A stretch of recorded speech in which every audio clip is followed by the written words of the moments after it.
Siapapun yang yakin ke Allah seperti itu,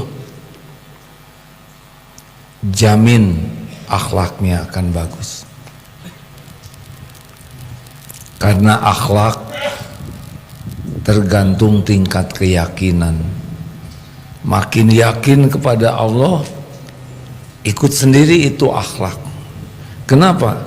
Karena orang yang yakin kepada Allah, hatinya jadi baik. Yakin Allah maha melihat, maha menyaksikan, hati yakin begitu, jadi ikhlas. Mau apa? Jaim. Sibuk cari penilaian orang, mau apa? Tidak ada gunanya, bikin capek aja. Orang yang yakin Allah pemilik, penguasa segala-galanya, penentu segala-galanya, tidak berharap dari makhluk. Mau apa berharap sama makhluk? Makhluk tidak bisa apa-apa tanpa izin Allah, tidak bisa ngasih manfaat sekecil apapun kecuali Allah yang menggerakkan. Kalau yakin Allah pemilik segala-galanya, tidak akan menghibah kepada manusia. Gak. Kalau yakin semua nikmat ini milik Allah, dan Allah janji la in syakartum la azidannakum, Allah janji akan nambah karunia kalau kita syukur. Ya sudah, syukur aja, ribet-ribet amat hidup ini kan? Semua milik Allah. Allah melihat kita, Allah janji, kamu syukur ditambah. Kita pengen ditambah, tinggal syukur. Benar? Makanya orang yang yakin ke Allah ahli syukur. Syukur aja, gak akan kemana-mana kok. Apa yang Allah berikan ke kita pasti sampai, apa yang tidak diberikan tidak akan sampai. Apa yang Allah tetapkan untuk kita pasti terjadi, tidak bisa dicegah, dihalangi, ditolak. Apa yang tidak Allah tetapkan untuk kita tidak akan pernah terjadi. Walaupun semua jin dan manusia bergabung mau melakukannya, tidak. Semua kejadian hanya terjadi biiznillah. Kalau yakin Allah menguji hambanya dengan sesuatu yang sudah diukur, ya sudah, sabar saja, jalanin. Kalau Allah memberikan ujian kepada kita, pasti sudah diukur. Allah maha suci dari perbuatan zalim. Allah tahu siapa diri kita, lebih tahu dari siapapun. Kenapa Allah tahu tentang kita? Karena kita ciptaan Allah. Kita ini milik Allah. Yang mendesain diri kita adalah Allah. Dan Allah lebih sayang kepada kita daripada siapapun. Bagaimana Allah tidak sayang? Kita adalah ciptaannya, miliknya. Dan Allah maha pengasih, maha penyayang. Kalaupun kita ditimpa bala, ujian, udah pasti diukur lah. Tidak mungkin Allah zalim. Sabar, jalanin saja ya. Semuanya ada waktunya. Mau menjerit sekeras apapun, berlari ke penjuru bumi manapun, menghibah kepada siapapun, memelas, nggak ada yang bisa nolong selain Allah. Makhluk itu semuanya hanya bisa bergerak dengan izin Allah. Makanya kalau lagi diuji, sabar, jangan berkeluh kesah. Allah tahu kok apa yang kita rasakan, apa yang sedang kita beban, apa yang sedang kita pikul. Allah tahu hati kita, sakitnya badan kita, laparnya perut kita, seseknya nafas kita. Tidak ada yang tidak diketahui oleh Allah yang maha tahu. Masya Allah. Sabar ya, nanti ada waktunya. Ada waktunya ditenangkan, ada waktunya dikasih jalan keluar, ada waktunya. Innallaha ma'as sabirin. Sesungguhnya Allah bersama orang yang sabar. Allah ngelihat kok semua yang sedang terjadi pada kita. Enak tidak? Tuh, nggak jawab. Gak apa-apa. Enak tidak? Makanya bahagia tuh apa sih di dunia? Ya itu dia. Surga di dunia ini adalah keyakinan kepada Allah yang berbuah papah. Tahu papah? Patuh dan pasrah. Kalau yakin tidak patuh, tidak benar keyakinannya. Karena keyakinan yang benar membuat orang patuh kepada Allah dan pasrah. Disingkat patuh dan pasrah atau patuh dan pasrah.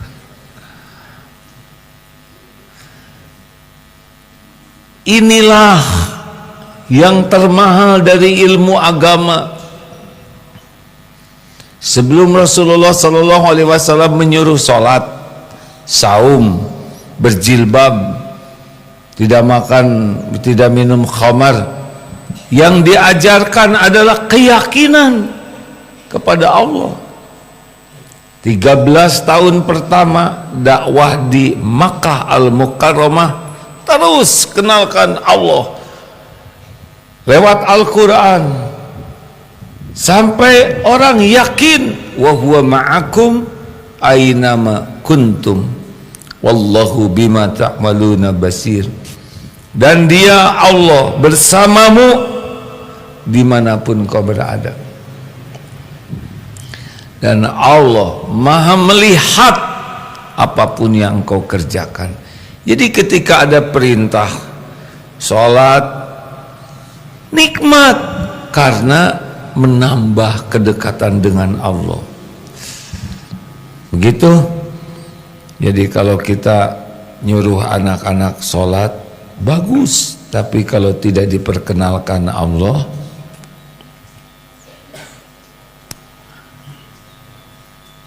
maka sholatnya susah khusyuk, jadi riya. Kalau orang kurang tauhidnya, sudah tahu kan ciri sholatnya, satu berat mau sholat itu, beban, males. Ini ciri orang yang kurang iman. 2, riya. Sholat itu jadi semangat kalau dilihat orang. Kalau tidak ada yang lihat, tidak semangat. Dibagus-bagus sholatnya demi penilaian orang. 3, senang menunda. Orang yang kurang iman tuh selalu ada alasan agar sholatnya ditunda. Ada aja. 4, cepat sholatnya tuh, gesit, tangkas, dan selesai dengan saksama dalam tempo yang sesingkat-singkatnya. 5, sedikit ingat Allahnya. Jadi dalam sholat itu segala diingat. Yang lagi nggak sholat nggak ingat, justru ingatnya lagi sholat. Semua perencanaan lagi sholat. Yang ke-6, malas berjamaah. Ini sudah berulang diingatkan. Tapi orang yang yakin ke Allah, kangen sholat itu, ringan, bahagia, excited. Allahu Akbar, Allahu Akbar. Suatu saat di sebuah pesantren, gurunya berkata begini, kamu tahu tidak azan itu dikumandangkan untuk siapa? Kata gurunya, azan itu dikumandangkan untuk orang yang lalai. Karena bagi orang yang senang kepada Allah, sudah ke masjid duluan sebelum azan. sudah nunggu-nunggu waktu sholat itu.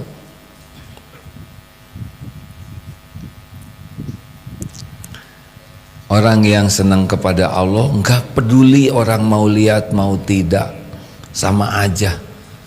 Sholat itu adalah nikmatnya bersama Allah. 3, tidak mau menunda. Tahu amalan yang paling dicintai Allah, as-sholatu ala waktiha.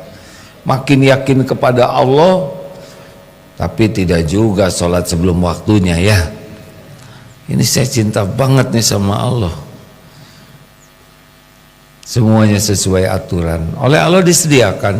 Boleh tidak sholat sebelum azan? Boleh tidak sholat sebelum azan? Sholat apa dulu? Kalau sholat duhur boleh sebelum azan? Boleh tidak? Boleh sebelum azan asar ya. Astagfirullah. Ini namanya jebakan Batman. Oh, Batman tersinggung. Kata siapa saya menjebak? Saya tidak sholat katanya. Astagfirullah.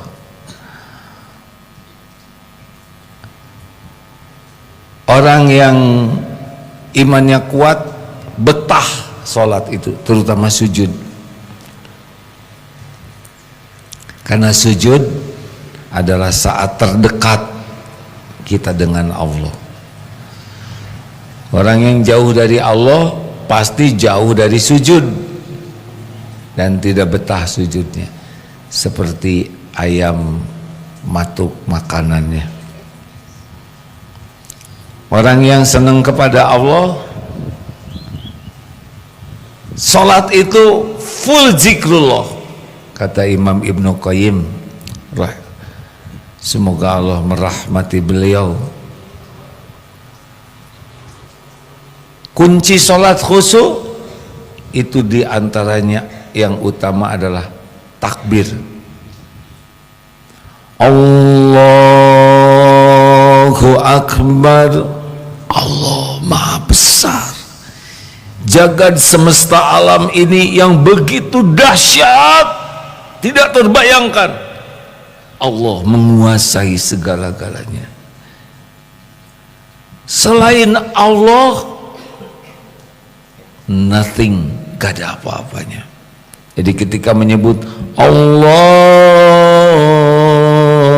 Akbar dengan yakin, hilang tuh yang ditakutin. Karena yang ditakutin pasti gak ada apa-apanya bagi Allah. Betul? Masalah yang STA, tahu STA? Suami takut istri, lagi takbir, istrinya hilang. Ingat lagi nanti sesudah sholat. Masalah apapun gak ada apa-apanya. Makanya kalau tiap gerakan itu takbir Allahu Akbar, ingat Allah Maha Besar, isi dengan baca Quran. Allahu Akbar, ruku, isi dengan tasbih kepada yang Allah yang Maha Besar. Sami Allahu liman hamidah, Rabbana walakal hamd. Allahu Akbar, Allah Maha Besar. Sujud, subhana rabbiyal a'la. Maha suci Engkau Tuhanku yang Maha tinggi. Itu sesudah disebut Allah yang Maha Besar, kita sujud langsung puji. Allahu Akbar, Allah yang Maha Besar. Rabbighfirli, ampuni saya ya Allah. Warhamni, sayangi. Wajburni, cukupi. Siapa lagi? Wajburni, warfa'ni, angkat derajat saya ya Allah. Warzukni, beri saya rizki. Wahdini, tunjuki saya ya Allah. Wa'afini, selamatkan saya. dari penyakit, dari kejahatan makhluk. Sehatkan saya, wa'fu anni, hapuskan semua jejak aib dan dosa saya. Allahu Akbar. Allah yang maha besar, sujud. Maha suci Engkau Tuhanku yang maha tinggi, dan segala puji bagimu. Gitu. Tapi kalau Allahu Akbarnya nggak dapet, kesananya susah khusyuknya. Makanya orang yang yakin ke Allah sholatnya khusyuk, insya Allah. Orang yang yakin ada Allah, yakin semua makhluk milik Allah. Kalau ada apa-apa pasti laporan ke Allah dulu. Badan sakit yang diingat siapa? Kalau sakit yang diingat apa? Obat, salep, dokter, rumah sakit. Allah dong. Kita nggak mungkin sakit tanpa izin Allah, dan tidak mungkin sembuh tanpa pertolongan Allah. Nah, ini ada pertanyaan, gimana suami saya suka ngebohong?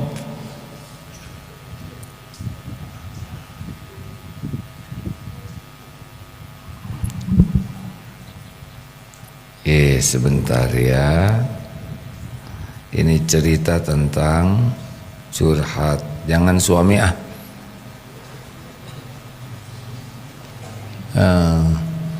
pendamping hidup ya. Gak enak untuk kita ya kan. Kalau nyebut bagaimana kalau istri pembohong. Gini, ini sekarang pakai ilmu tauhid ya. Ada pertanyaan, bagaimana kalau suami itu suka berbohong aja? Apa yang harus dilakukan? Satu, ini siapapun, bisa suami, bisa istri, bisa orang tua, bisa anak. Yang pertama ya, perbuatan, perkataan buruk dari seseorang itu terjadi dengan izin Allah. Dalilnya At-Taghabun ayat 11. Ma asoba min musibatin illa biiznillah. Tiada satupun musibah kecuali dengan izin Allah. Wa may yu'min billah yahdi qalbah. Barang siapa yang beriman kepada Allah, Allah memberi petunjuk di hatinya. Wallahu bikulli syai'in alim. Dan Allah maha mengetahui segala-galanya. Jadi izin Allah. Tidak mungkin dia berbohong tanpa izin Allah. Harus dibedakan, ada izin Allah, ada ridho Allah. Dia diizinkan bohong, tapi Allah tidak ridho. Kenapa Allah mengizinkan dia berbohong? Karena dia mau bohong. Sudah bertekad mau bohong, Allah maha tahu pikiran dan hatinya. Kalau Allah izinkan kejadian itu dia ngebohong, tapi Allah pasti tahu dia bohong, pastilah.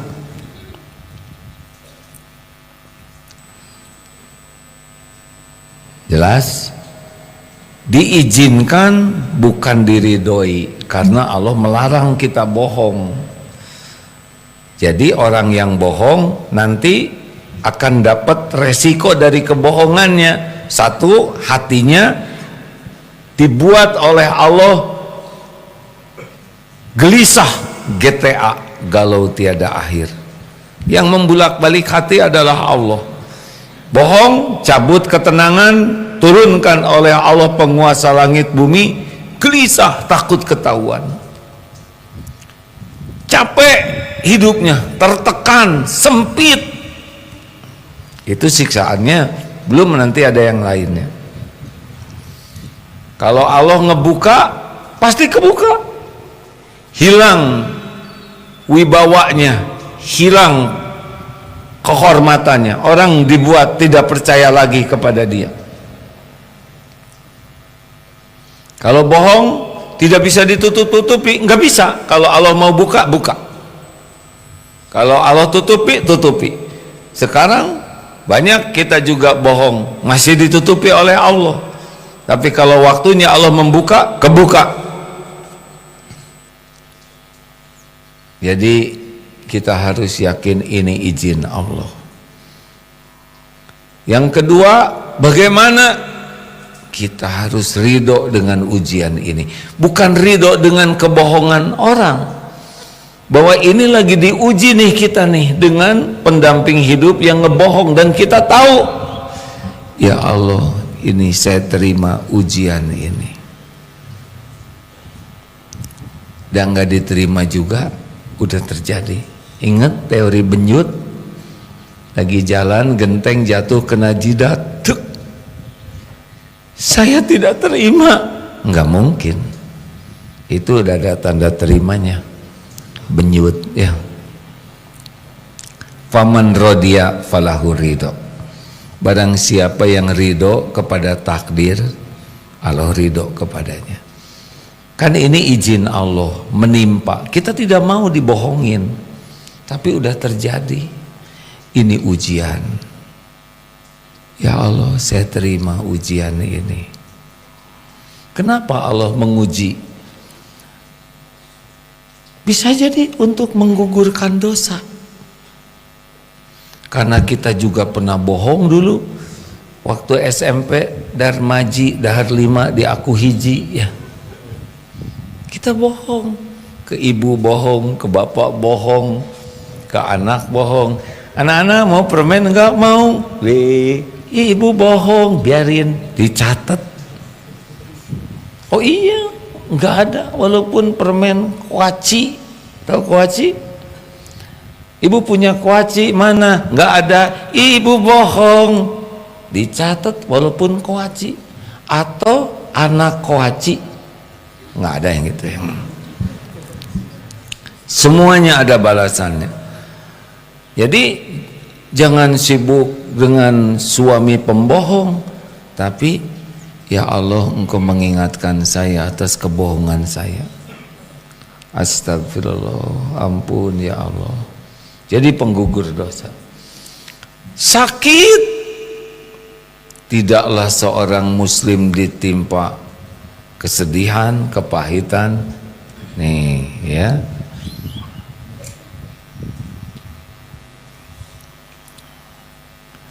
Allah tahu tidak yang ngebohong? Tahu. Semuanya Allah tahu ya. Wa indahu mafatihul ghaibi la ya'lamuha illahu. Di sisi Allah kunci-kunci semua yang gaib, tidak ada yang mengetahuinya selain Dia. Wa ya'lamu ma fil barri wal bahr. Dan Allah mengetahui apa yang ada di daratan dan di lautan. Wa ma tasqutu min waraqatin illa ya'lamuha. Dan tidak ada sehelai daun pun yang gugur melainkan Dia mengetahuinya. Daun jatuh saja tahu, masa aki-aki ngebohong nggak tahu ya kan? Aki-aki dunia kami. Siapapun yang bohong Allah tahu.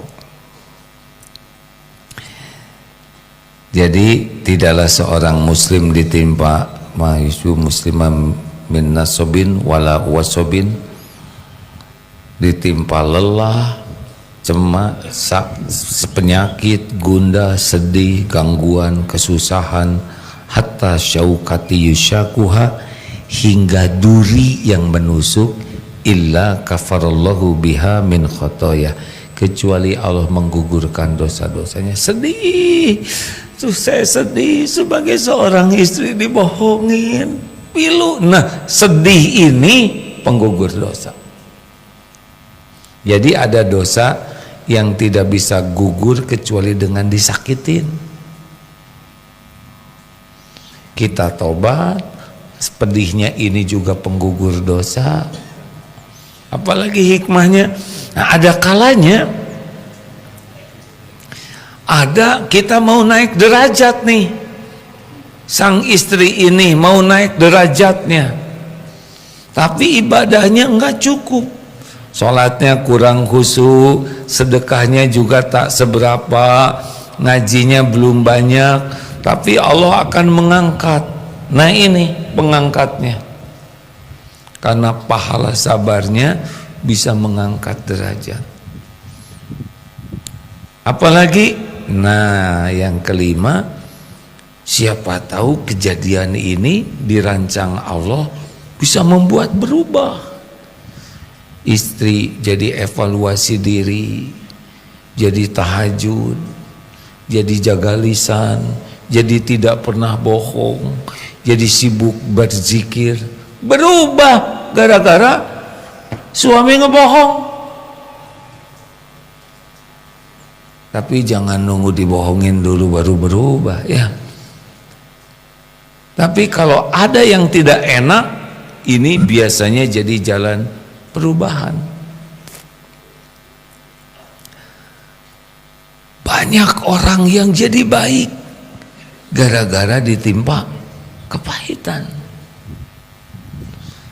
Dulu ada yang dililit hutang habis-habisan, udah itu istrinya kena kanker otak atau apa, gangguan di otaknya.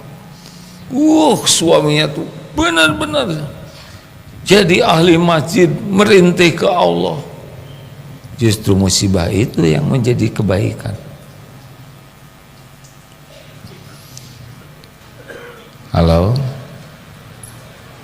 Jadi harus bagaimana dong? Makanya kalau sudah seperti itu, bagi istri atau suami yang dibohongi, sikap tadi dasarnya tadi di hati. Lahirianya bagaimana? Tetap jaga adab dan akhlak. Jangan jadi kasar, jangan jadi bengis, jangan membalas jadi dibohongin lagi. Jadi turun dong derajatnya. Seperti gini ya. Kita seorang muslim dihina dengan perkataan yang hina. Kita sudah dimuliakan Allah dengan menjadi seorang muslim. Nah, orang yang menghina, dia punya standar rendah, makanya hina, menghina. Lalu kita menghina lagi, turun dong kita, ketarik jadi hina. Enggak boleh. Kalau kita sudah dimuliakan Allah dengan Islam dan iman, lalu ada orang yang berkata tidak baik kepada kita, jangan turun. Jelas? Kalau kita melakukan hal yang sama, jadi turun, jadi levelnya sama. Tidak boleh. Makanya Rasulullah SAW dihina, difitnah, dicaci, ajeg saja kemuliaannya, bahkan nambah. Gara-gara dihina ketahuan kesabarannya. Nggak ada yang menghina kita, nggak ketahuan kesabaran kita. Benar? Kalau ada orang ngomong jelek, kita ngomong jelek lagi. Dia kasar, kita kasar lagi. Dia menghina, kemudian kita hina lagi. Terus mau ngapain sekolah tinggi-tinggi? Mau ngapain pesantren kalau hanya bisa meniru kejelekan? Kalau orang bisa ngomong jelek, itu pilihan dia, balik ke dirinya sendiri. Kita harus pilih perkataan yang disukai Allah, dan itu yang balik ke kita. Wa idza khatabahumul jahiluna qalu salaman. Apabila orang-orang jahil itu berkata yang tidak baik, kita katakan perkataan yang mengandung keselamatan. Yang balik ke kita bukan perkataan dia, perkataan kita sendiri. Makanya kalau ada yang nyebut, "Heh, monyet lu," gimana jawabannya? Baru tahu ya, nggak boleh begitu. Monyet lu, gimana jawabannya? Lu siapa? Nggak boleh. Monyet lu, ayo gimana jawabannya? Assalamualaikum warahmatullahi wabarakatuh. Waalaikumsalam. Dia kepaksa ngejawab.